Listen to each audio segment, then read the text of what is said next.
25 مجدارê roja giyaniyar û probûna tundkariya li dijî jinan e. Bi helketina vê rojê jinên ku li kempa Daraşekranê ya Penaberên Rojavayê Kurdistanê çalakiyek encam dane, daxwaza rawastana tundkariya li dijî jinan dikin. Bi bûneya roja pêncî mijdarê, roja cîhanî ya tîkuşîna li dijî tundiya li ser jinan. Jinên Penaberên Rojavayê Kurdistanê li kempa Daraşekranê çalakiyek encam dan. Li sentera Qedrîcan ya dezgeha xêrxwaziya Barzanî da çendîn rêz çalakî bi bûneya vê rojê hatin li darxistin. ما معرضك تشاكر بتايبت او تشتي بدستي جنان هاتيه تشاكرن هم جبو بابوريا جنيه ام بخن بيش وهم جي جبن دستلاتيا زلاما وعاداتا وتقاليدات ام تشيرتا مجبو جواكي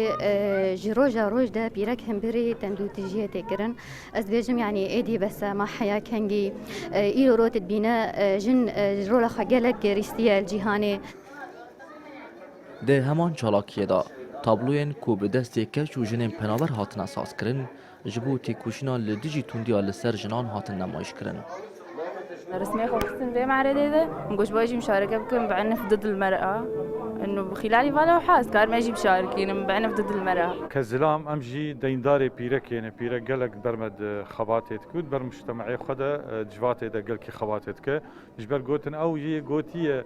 بيرك نيفي جواتي او شاشه بيرك جوات تبي يعني وك يرو رجع عنف ضد المرأة مجي تقاس ما رسمة انه شيكم جبوع عنف ضد المرأة بسكم Dê roja cîhanî ya tîkoşîna li dijî tundiya li ser jinan da ji 25 mijdarê heya dehî meha danzan li seranserî cîhanê çalakiyên bi vî rengî ji bo mafê jinan tên li darxistin û jinên penaber yên Rojavayê Kurdistanê jî xwe ji vê bûneyê bêpar nahêlin. Zerdeşt Hemê Kurdistan 24 Kampa Daraşekranê.